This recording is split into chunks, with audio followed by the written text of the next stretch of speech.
What's going on, guys? Jeff coming at ya. Just wanted to give you guys a little update on the Honda Civic here. Just working through some things. Mainly, I'm going to teach you guys how quick and simple it is to do a compression check on your engine and how it can really help determine the life of your engine. What brought me to this was, like I said, I didn't put this motor in this car. This is a 1.6 VTEC motor. It is, I don't know if you can see it down there.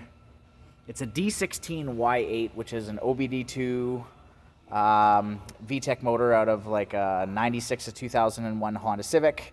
But it is running still off the factory OBD0 distributor, the A6 intake. This thing is just all sorts of wrong. But mainly, the previous owner had, this was a PCV line that I'm pretty sure attaches on the back of the block. There's like a black box down there, and it has something to do with the PCV system in this car. But here he's just got it routed to a T-fitting that goes into the intake manifold and then down to just like a $2 breather here. And this thing leaks oil. It's hard to see down here. This thing spews oil out of here. So from what I read, that was either going to be excessive blow-by caused by bad piston rings or bad valve guide seals and stuff. And a compression test can really just help you determine on what's going on. That being said, I ran my numbers dry with the engine warm. That's what I got. And those are pretty darn good numbers, like really good numbers. So I'm still trying to figure out, the motor seems healthy, why oil's getting past there. My buddy in Vancouver, he's doing a lot of Civic stuff. He's got a YouTube channel. I'm trying to remember the name off the top of my head, but I can't. You'll probably be watching this video. If you could chime in and let me know. I know this setup is janky. I know it's wrong. Something's not right, obviously. It's no bueno. But my numbers are good. But I just wanted to show you guys. So if you determine you have a bad cylinder, say, like, you never want to see more than 10% difference in your number. So say that one was 185 and this one was 155, and then you had 185 again. You know something's wrong with this cylinder. There's an easy way to double check after you do your compression. And the compression test is super simple, okay? All I did was I disconnected the ECU fuse right there, pulled all the spark plugs out, okay? My car is even simpler because I don't have an ignition, but he's just got a toggle switch here and a toggle switch here. And this actually fires up power for the ECM and everything, so that's just off anyways.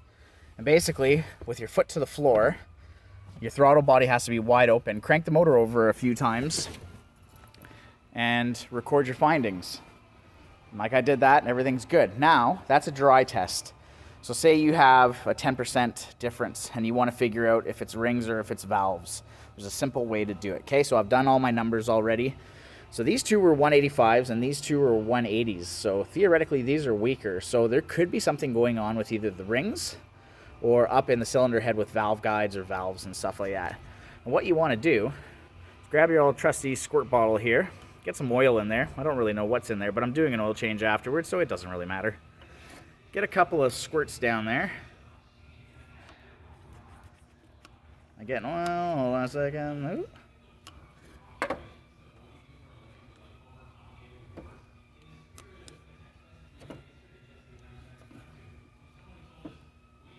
Okay, got some oil down the cylinder now. Okay, we're gonna take the compression tester out of this one. I'm gonna try and do this with one hand. This is how simple it is.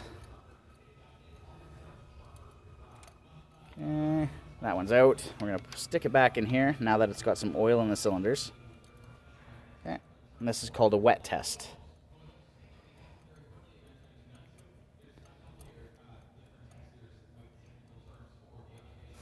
Make sure it's threaded all the way down, okay?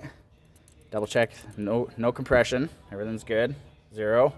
Okay, lay that down gently, make sure it's not in the way of any crank belts or fans or anything like that, okay? All spark plugs are removed. ECU fuse, to be safe, is removed. We just go into the car.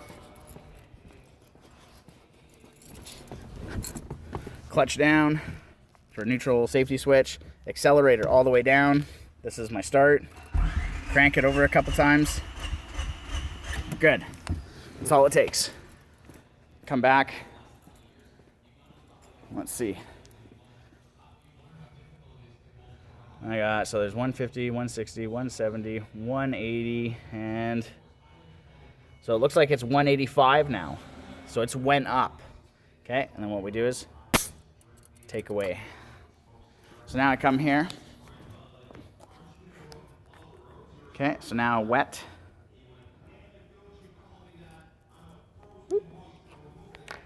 Okay, so what the oil does, if you get an increase in numbers when you do your wet compression test, that is usually an indicator of piston rings. The oil goes down the cylinder and creates a little seal around worn out piston rings, usually bumping your numbers up just ever so slightly. If you don't find an increase in a dying or dead cylinder, it's usually top end and it's in your valves. So that's actually not bad to see right there. So I'm going to go ahead and do that for the rest of the three. I think you maybe bump it up like a couple of percent. But otherwise, these numbers are looking okay. That's actually a pretty healthy, stout motor right there. So I'm happy with those numbers. I just need to do some more research and try and get the PCV system back to OEM specs. Get rid of that because I'm actually going through quite a bit of oil. There is a bit of blue on hard acceleration, but that could just be because the motor is older and stuff. But those numbers are good. I'm happy to see that. I'm just going to go ahead and do an oil change now. And yeah, stay tuned because hopefully in the next month or two, we got big plans for this car. I'm going to get this all converted to OBD1 proper. He did have a FUBAR cold air intake. I have since sourced out the proper OEM box and air intake tube there. I'm very happy to see that. That battery was in the trunk for the longest time. I've now got all the OEM battery trays and tie downs. This is just a cover I put on here for the winter time because it is freaking cold in Calgary and stuff, and that helps a lot. It's just like a big thick felt and stuff. That really helps out tons. So yeah, gonna get this converted to OBD1, and then we're probably gonna start on the body. Get rid of the flares, get rid of the 16-inch, get rid of the spike lug nuts. Yeah, start doing lots of body work. I took off the huge excessive spoiler that was on the back. And let's see. I was able at the scrapyard to find a factory Tunisian green spoiler. I got another driver's side mirror there because the mirror that's on the car right now is not factory. Passenger side right there, that's a factory mirror. I don't know where this mirror came from. It is not right. It is not OEM. Therefore, I do not like it. It's weird. It never really tilts right and stuff. So yeah, flare's gone. All this rubbish gone. OBD1, get that motor dialed in. I gotta start cleaning up the inside. I got all the stuff to convert back to a keyed ignition. Factory spoiler going back on. I'm searching out right now some CRX SI saw blade wheels, 14-inch alloys. I had them on my old Civic, looked really good. And then we're gonna go back and I'm gonna respray the Tunisian green. That color is just amazing. It has to happen. This car in flat black and the fender flares, you know, some people might like it. I don't. She's pretty beat up. She needs a new back glass. She's all scratched over and hazed. Got to get rid of that fart can. Yeah, so stay tuned. Like, share, subscribe. I know a lot of you guys watch these videos and stuff and don't subscribe at all. Please help a fella out. It doesn't take more than, a second.